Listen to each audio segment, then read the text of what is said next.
So the alternative is kind of what I've been trying to illustrate for you today, which is this comorbidity algorithm. It assumes that we are looking at kids who across the lifespan are going to have psychiatric things pop up at different points and are going to have an impact on them, that we need to focus on development throughout the lifespan with the idea that we have things that we can improve by treatment.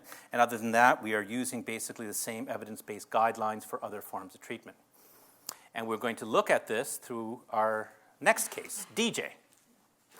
So DJ is a 13-year-old boy. He has an autism spectrum disorder and is referred to a psychiatrist for concerns with regards to his mental health.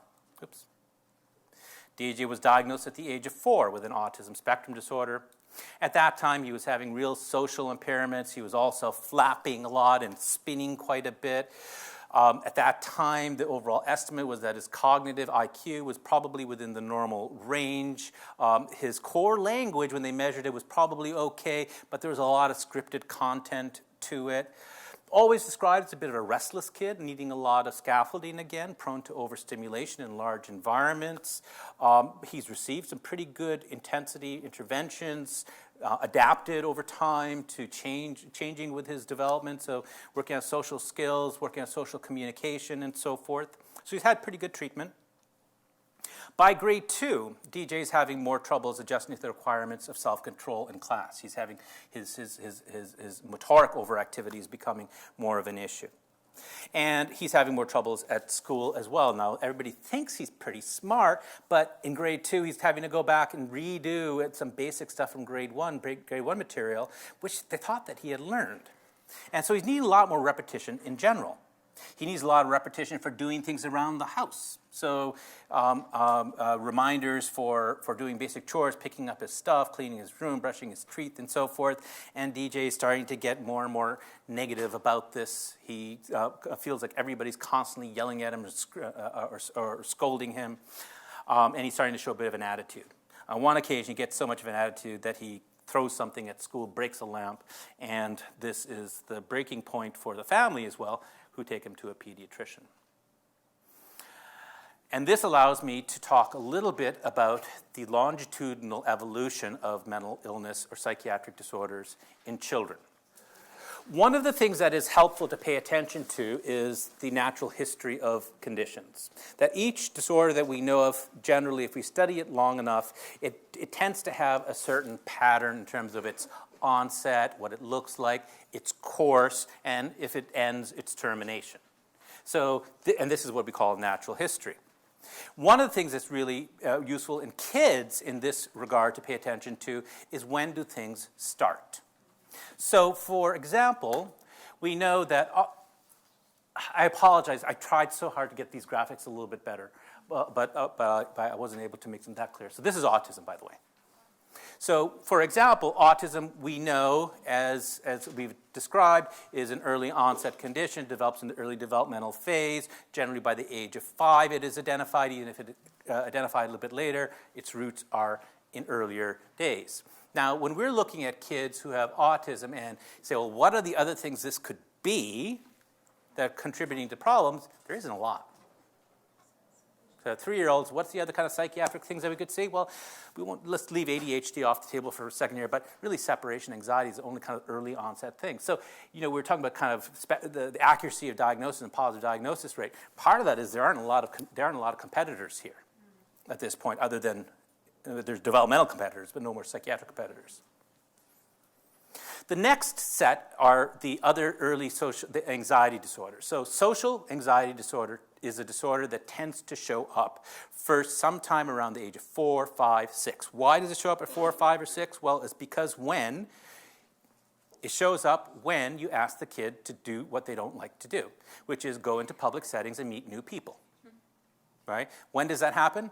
Preschool. Do you remember the one who wouldn't go to preschool at age 3? Right? Parent participation at age 4, kindergarten transition at age 5. That's social anxiety. Now, before that, this kid could have been at home, In a familial setting or familiar setting, having cousins around them or kids that were in the neighborhood and could have adapted, become less anxious, and not looked as problematic until they got to this point. So social anxiety shows up when they are put into a situation where they can elicit it. Similarly, when does selective mutism show up? Selective mutism shows up when you ask kids to talk, right? And talk to other people. Right? So 3- and 4-year-olds, when they don't talk at the grocery store and the checkout clerk says, oh, what a cute little T-shirt, and they go, that's kind of normal, right? The 5 or 6 is like, 7 or 8 is like, what's wrong with that kid, right? It's when the demand comes on. It's not that the symptom has suddenly evolved, but when the demand to do the certain behavior has arrived that you start to see it. So typically, when we're looking at social anxiety and selective mutism presenting as problems, it's not something that we would typically associate with early development, but usually early elementary grades. That's kind of the time we first see it evolve. Now, the ends of these bars here have arrows on them, meaning that the bar represents kind of like the typical age of onset, not necessarily the typical age that these conditions will persist. Because we know social anxiety in some form persists, if it's present early, throughout these kids' lives. So it continues to go on. ADHD. ADHD, most of us would not feel comfortable diagnosing ADHD in kids under the age of 4 or 5 years of age, mainly because it's very hard to discriminate what is the ADHD symptoms and how they're different from typical development, because the range of normal is so wide the further back you get. So that doesn't mean that ADHD doesn't exist or doesn't present itself at age 2 or 3 or 4. It can certainly present itself, and generally you would have a history of this. It's just really hard at that point in time to know whether what you're dealing with is developmental or whether it's ADHD. You've got to get these individuals past about age 5 or 6 before you're going to have some specificity. And hold the phone now, because there's a little bit of complication. Tics. When do tics generally emerge? Tics do not emerge generally, although sometimes they do, but generally don't emerge before school. So tics, by definition, are things that occur in early elementary grades, usually by 6, 7, 8 is kind of the first onset of tics. And then they have this typical pattern of waxing and waning. They tend to increase into early adolescence, 12, 13, 14. They hit their peak usually, and then they start to subside. And about 2/3 of people who have tics as kids never have tics as grown-ups. 1/3 of people will continue to have some tics in some form. So kind of early elementary grades, waxing, waning, up, 13, 14, and then coming down. OCD is kind of the third person on to line up here in terms of the neuropsychiatric triad. So what we would generally see in these kids with neurotypicals with ADHD, OCD, and tics is they first come into the office when they're 6 or 7 with ADHD. You treat their ADHD. A couple years go by, and then you hear about their tics coming on, and then a couple more years go by, and you hear about the OCD. They evolve sequentially. Generalized anxiety is a late onset condition, in part because you have to be able to think about the future before you can worry about the future. And that concept doesn't really happen until about 9 or 10. Right? So you can't worry about things that 8-year-olds don't really think about things like this. Right?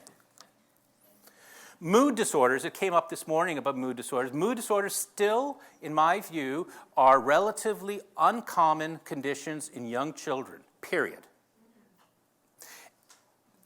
Depression in a prepubertal kid is not common in a non-traumatized population. Right? If you have a traumatized population, all bets are off. Neglect, all bets are off. But if you take away those environmental features in the younger kids, depression doesn't appear to be a major player. Again, these are not complete rules, but in general. A lot of controversy comes back and forth about bipolar disorder and whether there's early presentation of bipolar disorder, and the United States has a particular bent on it, and we have a more conservative bent on it. I think it's fair to say that, from my perspective, although there have been a few younger kids that I've thought may have had a bipolar syndrome at a very young age, in large part is, again, a condition of adolescence. So depression and bipolar disorder are the conditions that you'd be paying attention to more in your adolescents and young adults with autism spectrum disorder. they are at higher risk of developing some of these conditions. All neurodevelopmental kids are, of having depression, for sure. Don't know whether that's biologically wired or whether that's environmentally induced or a combination of both, but that's more of a later onset condition. And then schizophrenia being kind of the last arriver on the block. Late adolescence at the very earliest is generally when you would see it, more often in young adult years. Okay, so this paradigm is helpful because a kid comes into my office at 7, I'm kind of looking at the list here. And I'm kind of saying, okay, well, what are the things that could be at 7 that just started right now? Or if they come in for the first time at 11, is this a different list that we're looking at? Is it a different set of things that have just come on board? So the timing of how these things emerge typically helps inform identifying what you might be seeing at that point. All right, back to DJ. So I think we last said, where was DJ? Where were we here? All right, he was being scolded. He didn't like it. He threw the lamp and he gets to the pediatrician, right? Okay, so the pediatrician sees DJ. He thinks that he has a lot of symptoms that are consistent with ADHD. He's distractible, he's forgetful, he's impulsive, he's restless, he's impatient, and he's sometimes intrusive, all in the series of criteria that we associate with ADHD. Interestingly, the parents actually report a lot more intensity of symptoms at home than the school does. I'm going to talk about that a little bit. The boy also has a history of some of these mild tics, some blinking, throat clearing, and nose wrinkling since kindergarten, but these have only lasted a few months at a time. He also has a picker at scabs and very sensory aware. Okay. Now, so ADHD. We're going to look at ADHD through this prism of autism and try to understand why and how this can be a little challenging. So this is a set of slides that actually relates more to a presentation I give on ADHD as opposed to autism, but I think it really illustrates a point for us, which is that the end point behavior or symptom that we are concerned about can look very similar in autism and ADHD.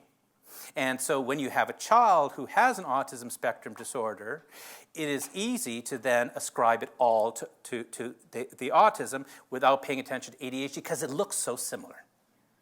So here's some examples. When you look at these are tools that have been designed for assessment of some sort with children who have autism to measure social communication, pragmatic issues, or what have you. The child communication checklist and the social responsiveness scale are two that were developed for autism.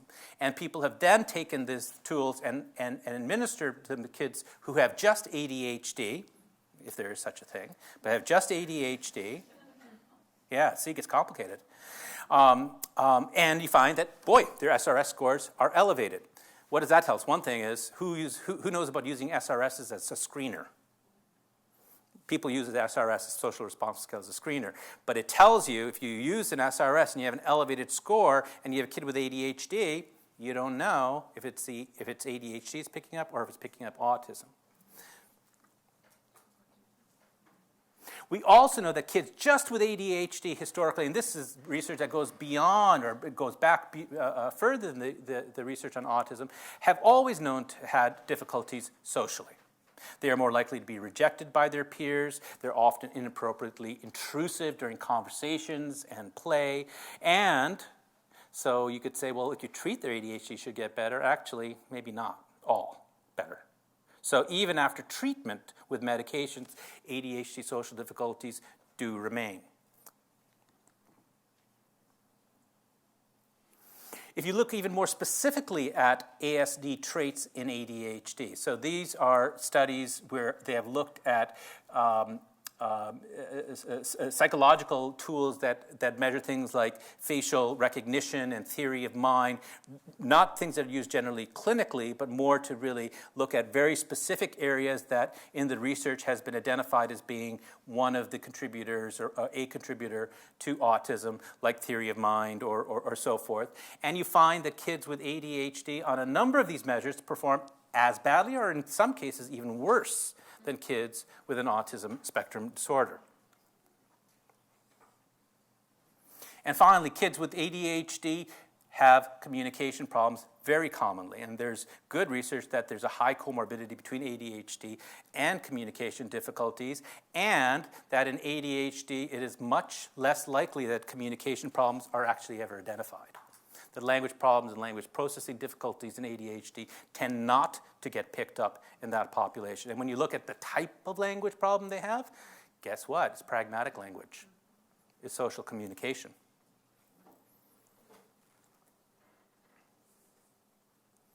So one of the things that we can try and do then is to try and take the symptoms that we are looking at and try and see, are there putative, are there subtleties in terms of the symptom presentation that help us determine this is more a symptom that's reflective of ADHD or more reflective of something that might be associated with an autism spectrum disorder. And I just give you one example here. You can do this with all of the items in some respects and think about it. So let's think about the areas of commonality between ADHD and autism spectrum disorder. Both groups of kids have problems with early group play, friendships, imitative play, and often have diminished pretend play. The issue, however, has to do more to do with longitudinal development of these skills and the lack of success of the kids with ADHD and cumulative loss of social skills. Actually, I'm going to skip these. I don't like these. Never mind. The pediatrician starts this boy on an extended release methylphenidate at the correct dose. So methylphenidate, the medications for treatment of ADHD, first-line agents are psychostimulant medications. There's basically two, methylphenidate and dextroamphetamine, and their various cousins. We've had them for about half a century, by the way. Keep that in mind. It's very, very important. So the pediatrician starts them on an extended release. These are the bifentins, the Concertas, the Adderalls, actually not Adderall, methylphenidate, at the correct dose. And immediately, within a couple of days, this boy starts to sniff and cough. And the parents freak out. They stop the medication, and they go back to the pediatrician. The pediatrician says, okay, well, maybe let's try and start him on a short-acting immediate-release Ritalin or methylphenidate product once in the morning. And says to them, listen, you may see more of these issues, these tics that come up again, but I want you to try and bear through it. I want you to try and get through them because I've heard that sometimes there is a bit of a blip and it comes back down. So they start him on the short-acting stimulant medication in the morning, and actually, he's right, the tics do get worse initially, and he starts to snort within a week. But as time goes on, over 2 weeks, things start to subside. And then, just before the follow-up appointment with the pediatrician after a month, there is this incredible week that this boy has, the DJ has, where he has 2 tests which he aces, and everybody's like, oh my God, everything's going really, really well. And by the time they get into the pediatrician's office, the tics are kind of gone almost, or back to baseline. So things are okay, and